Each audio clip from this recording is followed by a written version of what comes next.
ஒரு சின்ன ஜெபம். இயேசுவின் நாமத்தினாலே நீர் பேசும், நாங்கள் கேட்கட்டும். எங்களை உயிர்ப்பித்து நடத்தும், பலப்படுத்தும். இயேசு கிறிஸ்து மூலம் ஜெபிக்கிறேன் தகப்பனே.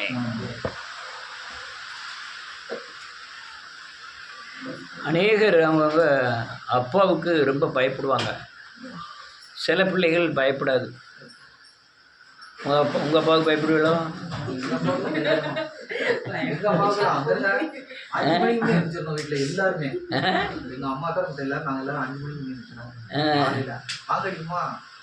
இந்த முக்கு வீட்டுக்காரரை தான் சொல்லுவாங்க. அங்கே இந்த முக்கூடுன்னா யார் தெரியுதா?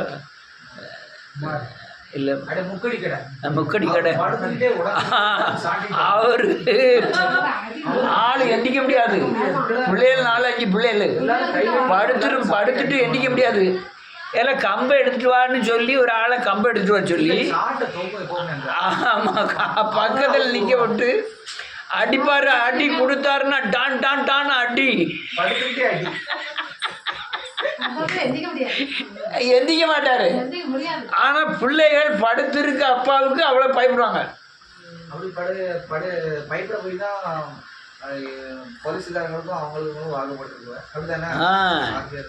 பொட்ட பிள்ளைலாம் நல்ல இடத்துல இருக்கு. காரணம் ஆமா ஆமா, அது பெரிய வேடிக்கை. ஆனா அப்படி யாருமே பயப்பட மாட்டாங்க. யாருமே பயப்பட மாட்டாங்க. ஆமா,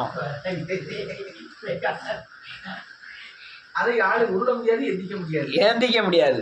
அப்படி ஆளுக்கு அப்படி பயந்தாங்க. ஜான் வெஸ்லி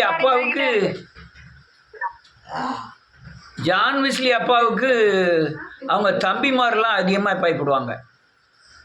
அவரும் வரும்போது பார்த்தா ஒரு கம்பை வச்சுட்டு தான் வருவார். ஊன்றதுக்கு இல்லை, என்னமோ தெரியல, ஒரு கம்பை வச்சுக்கிட்டு தான் பஸ்ஸில் போனாலும் ஒரு கம்பை வச்சுக்கிட்டு தான் போகிறது வர்றது. எல்லாம் வாடினா பார்த்துருக்கீங்களா? போவேன் இப்படி பயப்படுவாங்க. ஆனால் சிலர் தோளுக்கு மேலே வந்துட்டாங்கன்னா அங்கே ஃப்ரெண்டு மாதிரியே பழகிடுவாங்க. அப்படியே போயிடும். பயப்பட மாட்டாங்கன்னா மீறி செய்யவும் மாட்டாங்க. மீறின காரியங்களை செய்யவும் மாட்டாங்க. இப்படி தகப்பனுக்கு பயப்படுகிற பிள்ளைகள்லாம் உண்டு. அப்படி போல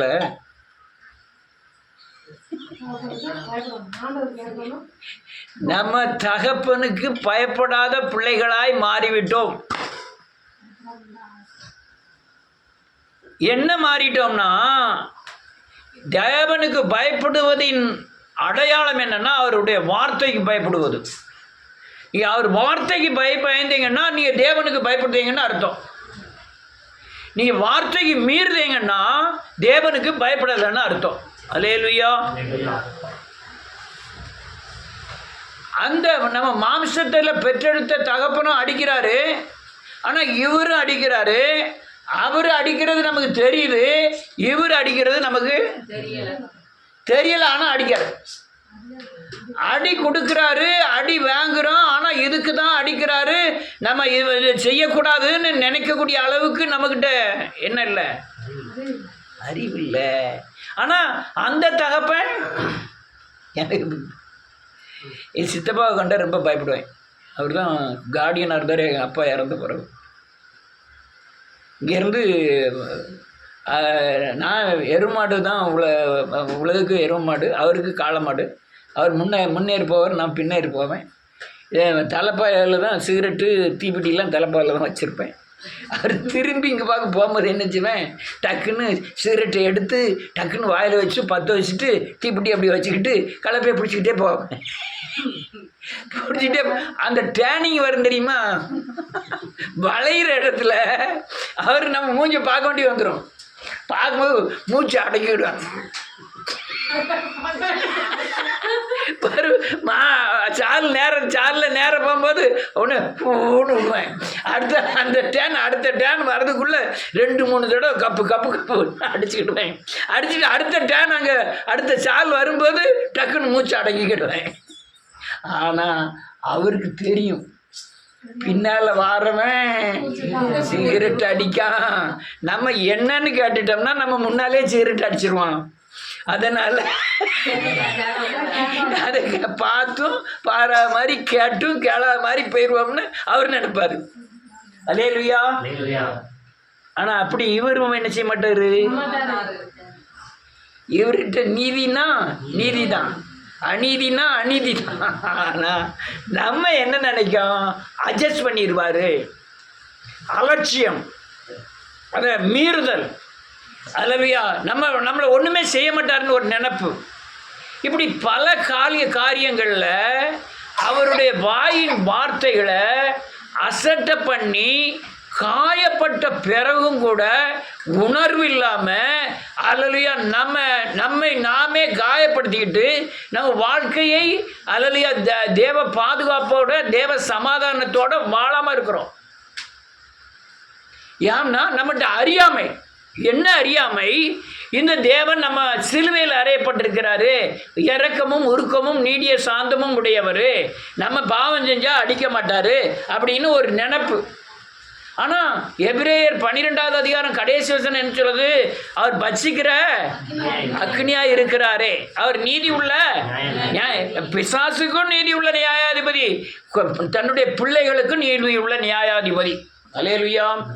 அப்போ நம்ம என்ன ஏன் அவ்வளவு தூரம் அசட்டை பண்ண காரணம் என்னன்னா, நன்றியோடு கூட துதிக்கிறேன் இயேசுவின் நாமத்தினாலே. அவர் நம்முடைய எப்படியெல்லாம் அசட்டை படுகிறோங்கிறத அவர் அசட்டை பண்ணப்பட்டு அவர் உணர்ந்து கொண்டார். அல்லேலூயா. வாசிப்போம், யாராவது ஒரு ஆள் வாசிப்போம்.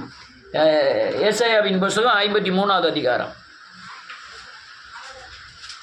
3வது வசனம், 4வது வசனம், 5வது வசனம்.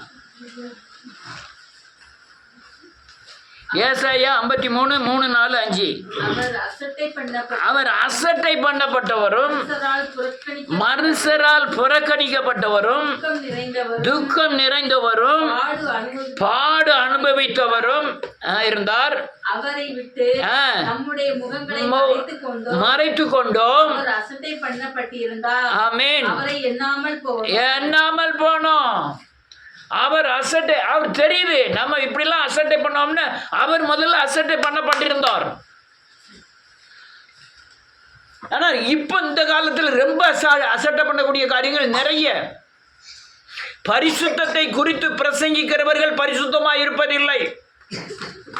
நீதியை குறித்து பிரசங்கிக்கிறவர்கள் நீதியாக இருப்பதில்லை. உண்மையை குறித்து பிரசங்கிக்கிறவர்கள் உண்மையாக இருப்பதில்லை.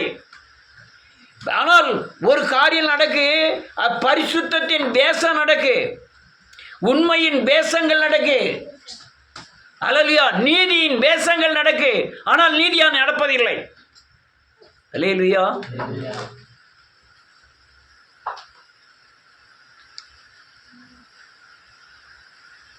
வேதத்தில் வந்தால் தான் இதெல்லாம் கற்றுக்கிட முடியும்.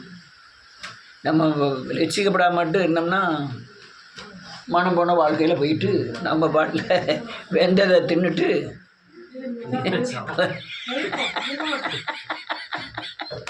இங்கேனா அதை செய்யாத இதை செய்யாத அப்படி போ இப்படி போன்லாம் கேட்க வேண்டியதாக இருக்குது. அல்லேலூயா. அதை விட நான் மனுஷனாய் மாறுகிறோம். நாம் என்ன குணமுள்ளவர்கள்? மிருக குணமுள்ளவர்கள். நீதியை தவிர அநீதியை செய்தவர்கள், பரிசுத்தத்தை தவிர அசுத்தத்தை செய்தவர்கள், மிருகம் என்னெல்லாம் செய்ததோ அதை எல்லாமே செய்தவர்கள். நாம் மனுஷனாய் மாற்றுவது கிறிஸ்தவம். அல்லேலூயா. கிறிஸ்தவம். அதனால் இந்த அசட்டை பண்ணுறது ரொம்ப மோசமான காரியங்கள். வசனம் தெரியும், வசனம் தெரியாமல் கூட ஒரு ஆள் தப்பு பண்ணிட்டான், புறக்கணிச்சிட்டான், அலட்சியம் பண்ணிட்டான், ஒரு வசனத்தில் அக்கறை இல்லாமல் இருந்துட்டான்னா பரவாயில்ல. ஆனால் எல்லாம் தெரிஞ்சவங்க கூட, வசனத்தை கேட்குறவர்கள் கூட துணிஞ்சு மீறி பாவங்களை செய்கிறதை காங்கணும் போது தான் ஐயோ பாவம்னு நினைக்க வேண்டியது இருக்கு. அல்லேலூயா. ஐயோ பாவம். ஏன் ஐயோ பாவம்னா, நீ செய்கிற எல்லா தீமைக்கும் அநீதிக்கும் பாவத்துக்கும் தண்டனை உண்டு. நீ என்ன செஞ்சாலும் உங்களுக்கு என்ன உண்டு? நன்மைக்கேற்ற நன்மையும் தீமைக்கேற்ற தீமையும் இந்த பூமியில் நம்ம என்ன செய்ய வேண்டியிருக்கு? அனுபவிக்க வேண்டியிருக்கு. ஆனால் அதையே சொல்லிட்டு தீமை வந்தாலும் பரவாயில்லன்னு தீமையை செய்ய மனுஷன் துணிகிறான். அல்லேலூயா. துணிகிறான். நீங்கள் நன்மை செய்வீர்களா இருந்தால் ஏன் நீங்கள் பயப்படணும்னு வேதம் சொல்லுது? நன்மை செய்கிறவராக இருந்தால் உங்களுக்கு ஏன் துக்கம் வரப்போகுதுன்னு வேதம் சொல்லுது? அதனால் அநேகர் அல்லலியா அநீதியாய் நடந்து அல்லலியா ரொம்ப தவறுகளை அதுவும் ஊழியக்கார பிள்ளைகள்லாம் ரொம்ப மோசமாக இருக்கிறாங்க. ரொம்ப மோசம்னா ரொம்ப மோசம். வாசிப்போம் 2 சாமுவேலின் புஸ்தகம் 2வது அதிகாரம் 17வது வசனம்.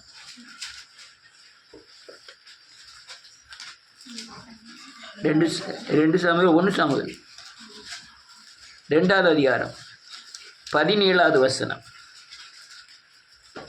12வது வசனத்திலிருந்து வாசிப்போம்.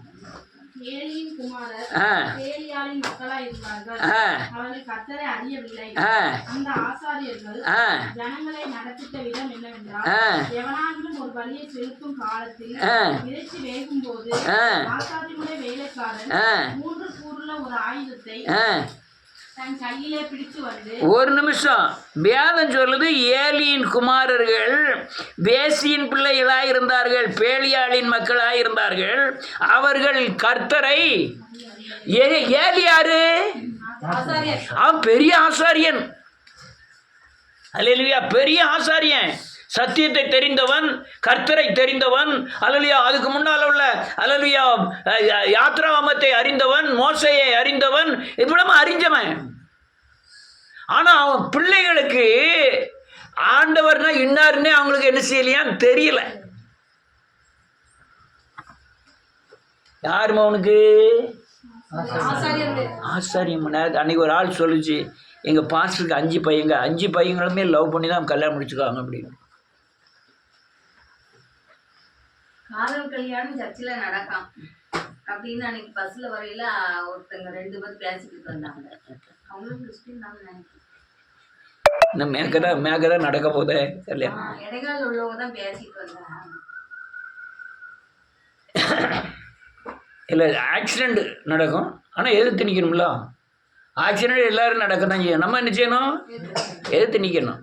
இணங்கி போனோம்னா நம்ம ஒத்து போகிறோம்னு அர்த்தம். ரைட்டு. அது ரொம்ப ரொம்ப மோசம். ரொம்ப மோசம்னா ரொம்ப மோசம். எப்பவுமே சொல்லியிருக்கேன்னு நினைக்கிறேன்.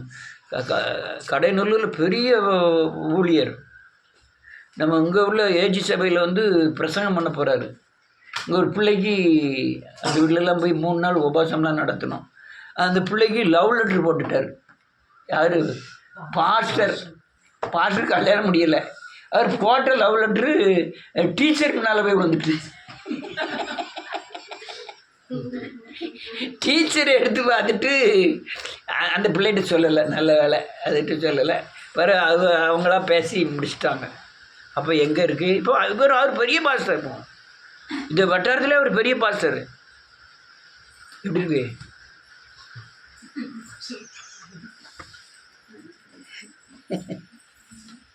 அதனால தான் பாஸ்டரே மதிக்க மாட்டேங்காங்க ஒருத்தருமே. இல்லையா? ரைட். தெரியல. 13வது வசனம். இவனுக்கு பேர் யாரு? யாருக்கு பேரு? ஏலியின் பிள்ளைகளுக்கு பேர் என்ன பேரு? ஆசாரியர். அவங்க கர்த்தரை பற்றி அறியல, ஆனா அவங்க யாரு? ஆசாரியர்கள். ஆமென்.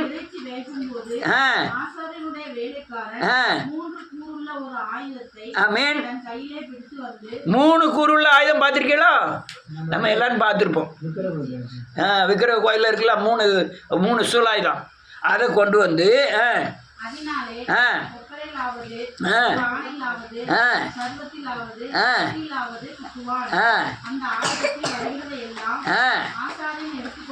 எடுத்துக்கொள்வான்.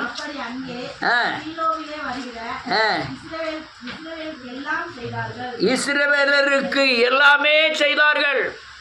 இந்த ஏலியின் பிள்ளைகள் 3 பேரை அனுப்புவோம். 3 பேர் 3 திரிசூலத்தை கொண்டு வருவோம். இந்த கறி வெந்துக்கிட்டு இருக்கோம். அது பெரிய பெரிய துண்டுகளாக வந்துக்கிட்டு இருக்கோம். உள்ளே குத்துவோம்.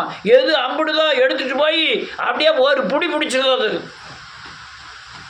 அது அங்கே. ஆனால் இங்கே அது கிடையாது. இங்கே அவன் கொஞ்சம் லேட் ஆகிட்டு சாமுவேல் வர்றதுக்கு. டக்குன்னு சவுல் யாரி பலி செலுத்திட்டான்.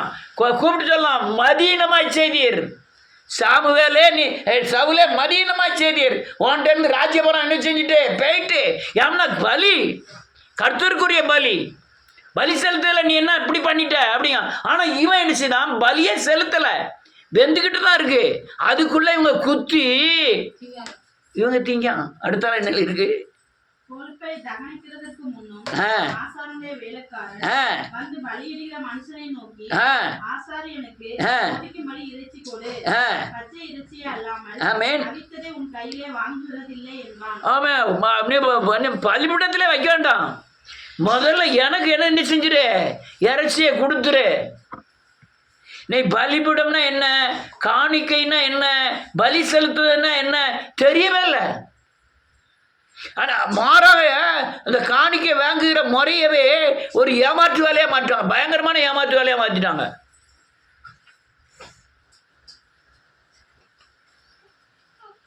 என்னம்மா இந்த டிவியில் பேசுகிறாங்க தெரியுமா, அதுக்குன்னே ஒரு அரை மணி நேரம் இந்த ஆலன்பால்லாம் ஒரு 15 நிமிஷம் அந்த இது அட்வர்டைஸ்மெண்ட்டே போடுது. யாரெல்லாம் பார்த்துருக்காங்கன்னு தெரியல. இந்த காணிக்கை கொடுக்கறதுக்கு ஒரு 15 நிமிஷம்,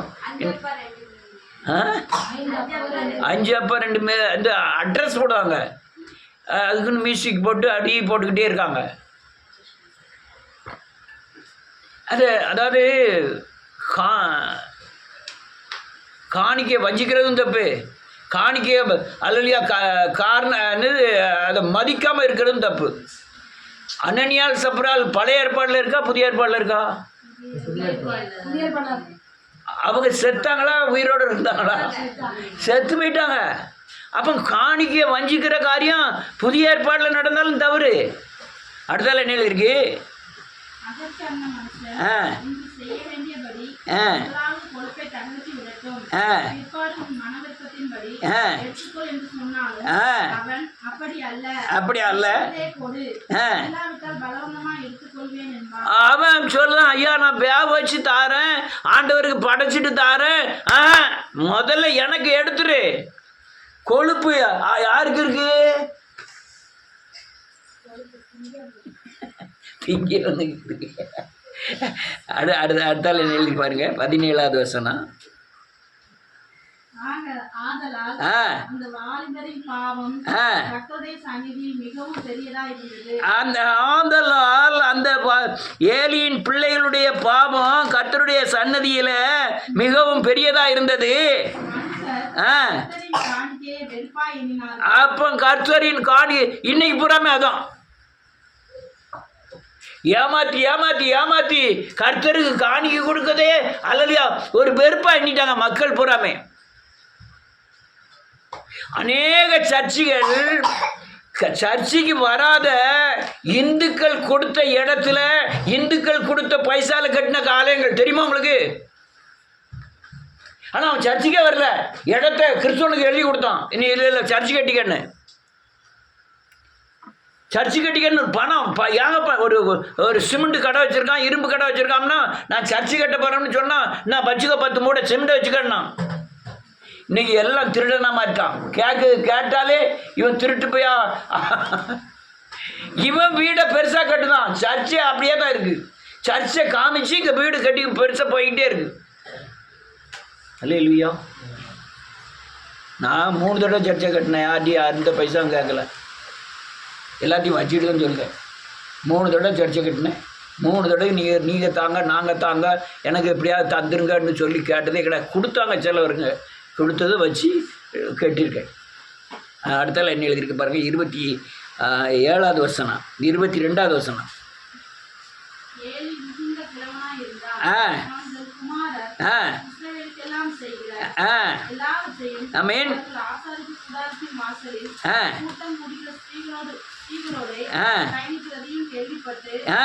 அவர்களை நோக்கி, ஆமென். நீங்கள் இப்படிப்பட்ட காரியங்களை செய்கிறது என்ன? ஜனங்கள் எல்லோரும் ஆமென். உங்கள் பொல்லாத நடக்கைகளை பொல்லாத நடக்கைகளை சொல்ல கேட்கிறேனே என் குமாரரே, வேண்டாம், கேள்விப்படுகிற இந்த செய்தி நல்லதல்ல. நல்லதல்ல. அவருடைய ஜனங்கள் ஆ. மீறி நடக்கிறதற்கு காரணமாக இருக்கிறீர்களே. மனுஷனுக்கு விரோதமாக மனுஷன் பாவம் செய்தால் ஆமென். நியாயாதிபதிகள் அதை தீர்ப்பார்கள். கர்த்தருக்கு விரோதமாக பாவம் செய்வனே ஆகில் அவனுக்காக விண்ணப்பம் செய்யத்தக்கவன் யார்? என்றார். ஆமென். அவர்களோ ஆமென். தகப்பன் சொல்லை கேளாமற் போனார்கள். அவர்களை சங்கரிக்க கர்த்தர் சுத்தமாய் ஆமென். இன்னைக்கு பேசித்தனம் பயங்கரமா சர்ச்சில் நடக்கு. சர்ச்சில் நடக்கு. நீங்கள் இந்த இந்தியாவில் கொஞ்சம் குறைய நடக்கு. இப்போ மேலை நாடுகள்லாம் அசால்ட்டாக மிருகங்களை விட கேவலமாக நடக்கு சர்ச்சுகளில். யான்னு கேட்டால் சர்ச்சில் வசனங்கள் போதிக்கிறப்படுறது இல்லை. நான் இப்போ இப்படியே இடத்திலிருந்து கத்திக்கிட்டு இருக்கேன், எச்சரிக்கை கொடுக்குறேன், மனம் திரும்ப வைக்கிறேன், புது சிருஷ்டியாக மாற வைக்கிறேன், தேவனுக்கு பயப்பட வைக்கிறேன். இந்த போதனை அங்கே இல்லை. நீ எத்தனை பேர்னாலும் கேட்டலாம். பேசித்தனம் பண்ணாங்களாம். வேதம் சொல்லுது சர்ச்சைக்கு வர பெண்களோட இவங்க இந்த ஆசாரியனாகிய ஏலியின் பிள்ளைகள், ஆசாரியனாக இருக்கிறவர்கள் அல்லையா வேசித்தனம் பண்ணினார்கள். அல்லேலூயா. வேசித்தனம் பண்ணினார்கள். பிஜேபி கவர்மெண்ட் வந்தது முதல்ல எந்த வருஷத்தில்? 10லையா? 2010 நினைக்கிறேன். 10 தானே வந்தது. எத்தனை கிறிஸ்துவ ஆட்கள் அம்பிட்டாங்க தெரியுமா? இப்போ இருக்க அநேக பெரிய பெரிய ஊழியக்காரருடைய பிள்ளைகள் பூராமே லவ் பண்ணி தான் கல்யாணம் முடிச்சிருக்கு. எல்லா பிள்ளைகளும் பெரிய அந்த பெரிய பெரிய ஊழியராக இருக்காங்க. அவருடைய பிள்ளைகள் பூராமே. இது மாமிச இச்சை, இது அன்பு கிடையாது. தாய்கிட்ட செலுத்துறோம்ல, அது அன்பு. தாயை அடின்னு அடிக்கும், மிதின்னு மிதிக்கும். திடீர்னு மகனுக்கு திடீர்னு கிட்னி அவுட் ஆகிட்டு, யாராவது கிட்னியை கொடுத்தாதான் அவன் உயிர் ஓடும். தாய் போய் நிற்கா, என் கிட்னியை எடுத்துட்டு என் மகனை காப்பாற்றுங்கன்னு. காதலியை 8 வருஷம் காதலிக்கிட்டோம்.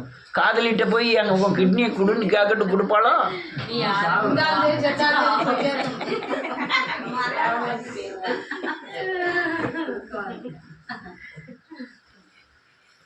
அதான் நடக்கு. ரொம்ப இப்போ ரொம்ப மோசம். ரொம்ப ரொம்ப ரொம்ப ரொம்ப மோசம். அது கிறிஸ்துவத்தில் ரொம்ப மோசம். இஸ்லாமியர்கள் அதை விட மோசம். இந்துக்கள்ல அதை விட மோசம். மொத்தத்தில் எல்லாம் மோசம். அல்லேலூயா. என்ன நடக்குன்னு பாருங்க. இன்னொரு வசனத்தை வாசிப்போம். 3வது அதிகாரம் 12வது வசனத்திலிருந்து வாசிக்கலாம்.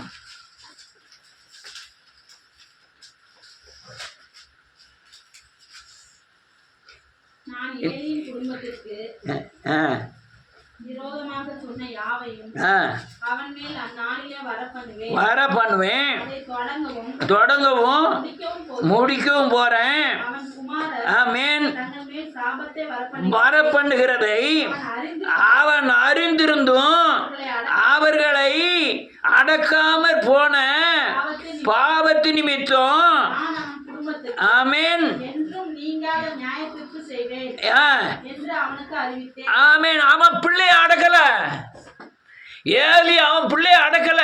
அதனால என்னைக்குமே நீங்காத ஒரு பெரிய நியாய தீர்ப்பு அவன் வீட்டுக்கு கொடுக்க போறேன். என்ன நியாய தீர்ப்பான்? அதுக்கப்புறம் எழுதியிருக்கோ? அதுக்கப்புறம் என்ன எழுதியிருக்கு?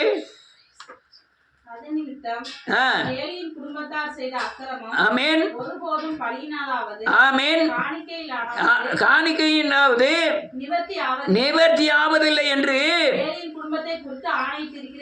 ஆமென். பலி செலுத்தியோ பாவ மன்னிப்பு கேட்டோ நீ என்ன பண்ணினாலும் ஜெபம் பண்ணாலும் அது நிவர்த்தி ஆக போறதில்லை. தாவீது செஞ்சது தனி. தாவீதின் தவறு வேற, இவன் செஞ்ச தவறு வேற, யூதா செஞ்ச தவறு வேற, தாமோர் செஞ்ச தவறு வேற.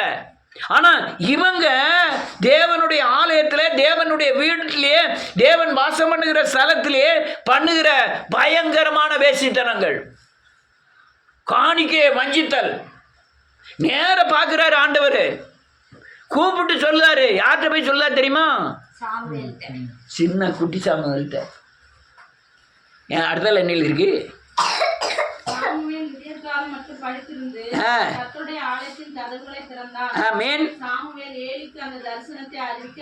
பயந்தான். என் மகனே கூப்பிட்டான். இதோ இருக்கிறேன் என்றார். ஆமென். அப்பொழுது அவர், ஆ.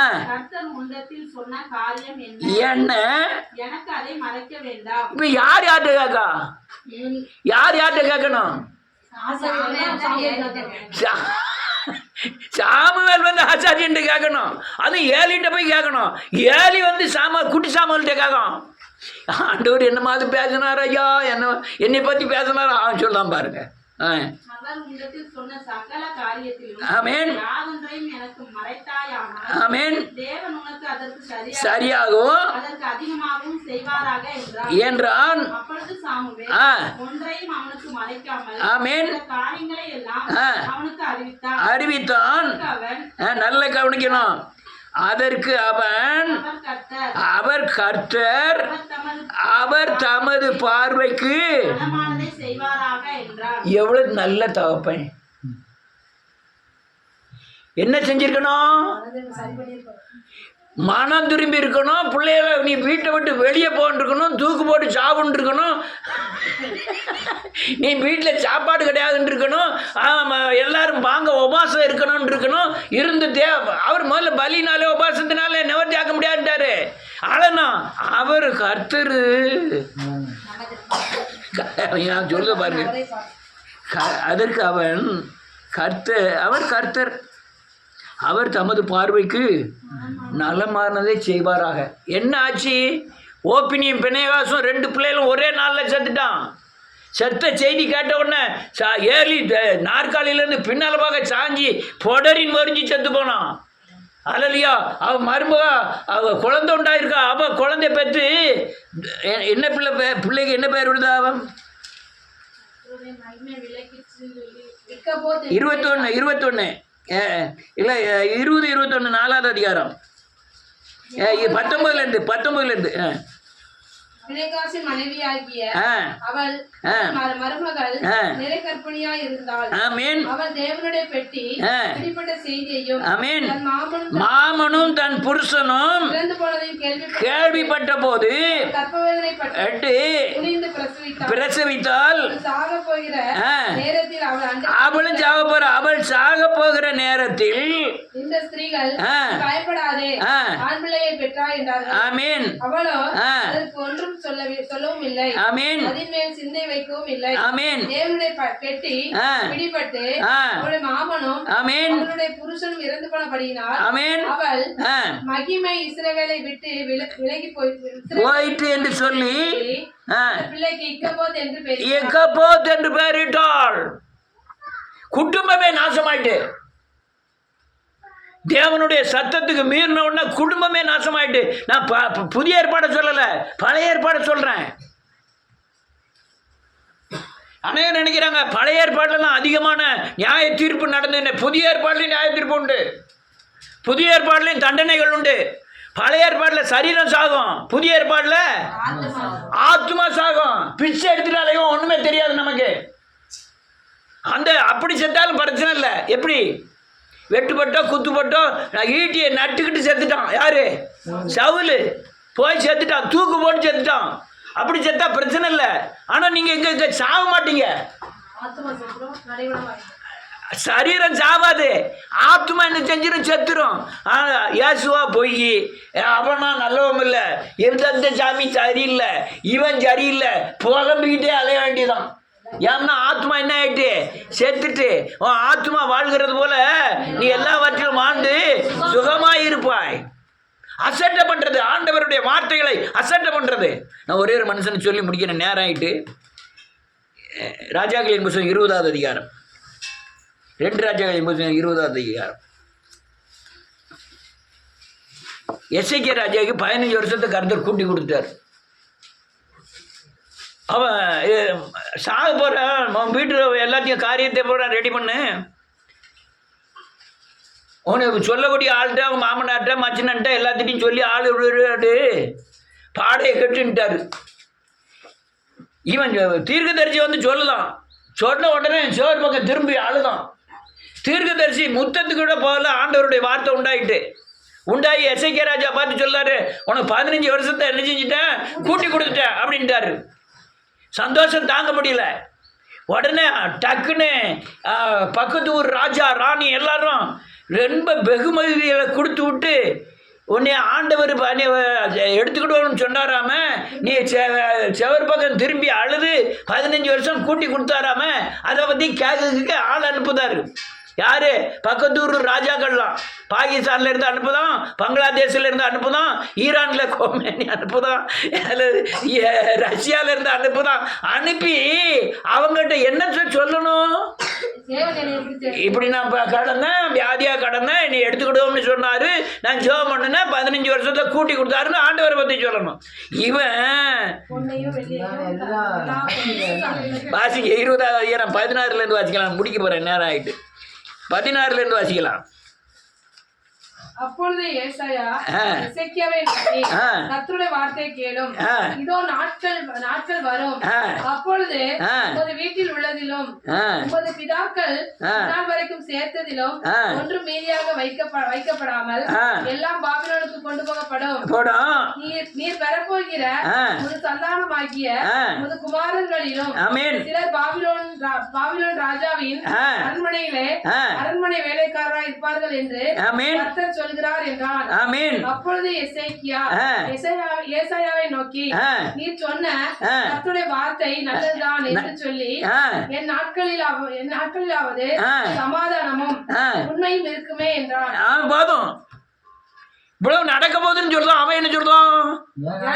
சமாதானத்தை கூட என் பிள்ளை நாட்கள் அவன் எப்படி நாசமா போயிட்டு போட்டோம், என் பிள்ளைகள் எப்படி போனா என்ன கண்ணா? என் காலத்துல நான் சமாதானமா இருப்பான். போதும். அவன் என்னத்தெல்லாம் காமிச்சான் பாருங்க. அது வாசிட்டு 11வது வசனத்திலிருந்து.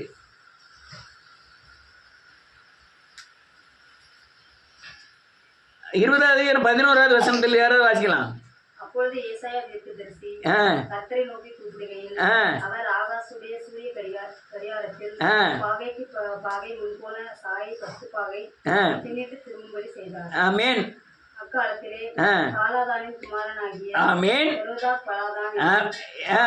ராஜா எசேக்கியா வியாதிப்பட்டிருக்கிறதை கேட்டு நிருமங்கள் எல்லாம் லெட்டர்லாம் எழுதி வெகுமானங்களையும் அனுப்பினான். அங்கீகரித்து இவன் எங்க கொண்டு காமிக்கும்? பட்டு புடவை எடுத்து காமிக்கும், வைர நெக்லஸ் எடுத்து காமிக்கும், வெள்ளியையும் பொன்னையும் அந்த வர்க்கங்களையும் நல்ல பரிமள தைலத்தையும் ஆயுத சாலை அனைத்தையும் பொக்கிஷ சாலைகளில் உள்ள எல்லாவற்றையும் காண்பித்தான். அரண்மனையில் உள்ள அரண்மனையிலும் அவர்களுக்கு காண்பியாத பொருள் இதுக்கா வந்தான். இல்ல செண்டு முதற்கொண்டு காமிச்சிட்டான். பாத்தியா செண்டு, இதை பான்ஸ் பவுடர் அப்படின்னா அல்லேலூயா. அவன் அழகா சொல்லியிருக்கலாம், என் ஆண்டவன் எனக்கு ஜீவன் என்ன செஞ்சிருக்காரு தந்திருக்காரு, அதுக்காண்டி தான் அவனே வந்திருக்கான். அதுக்கு அடுத்தால என்ன எழுதிக்கு பாருங்க. அப்பொழுது அவன் உம்முடைய வீட்டில் என்னத்தை பார்த்தார்கள்? ஏசாயா தீர்க்கதரிசிக்காக. அதற்கு எசேக்கியா, என் வீட்டில் உள்ள எல்லாவற்றையும் பார்த்தார்கள், என் பொக்கிஷங்களில் அவர்களுக்கு காண்பியாத பொருள் ஒன்றும் இல்லை என்றான். ஆமென். என் பொக்கிஷத்துல காண்பியாத பொருள் ஒண்ணுமே இல்லை, எல்லாத்தையும் காமிச்சிட்டேன். ஆண்டவருடைய சாபம் மேல வந்து விழுந்துட்டு. அல்லேலூயா. அசட்டை பண்ணது, ஆண்டவர் செய்யற கிரியைகளை அசட்டை பண்ணது. ஜீவனை கொடுத்தாரா, அந்த ஜீவனுக்கு உண்மையா இருக்கணும். நோயை நீக்கினாரா, உண்மையா இருக்கணும். பாவத்தின் பிடியிலிருந்து நீக்கினாரா, நான் இது நாள் வரை உண்மையா இருக்கேன். என்னை நான் இருந்த நிலை தெரியும், நான் இப்ப மாறி இருக்க நிலையும் தெரியும். அதுதான் என்னை இதுவரை எனக்கு காப்பாத்துது. அல்லேலூயா. சாயங்காலம் ஆனுன்னா ஒரு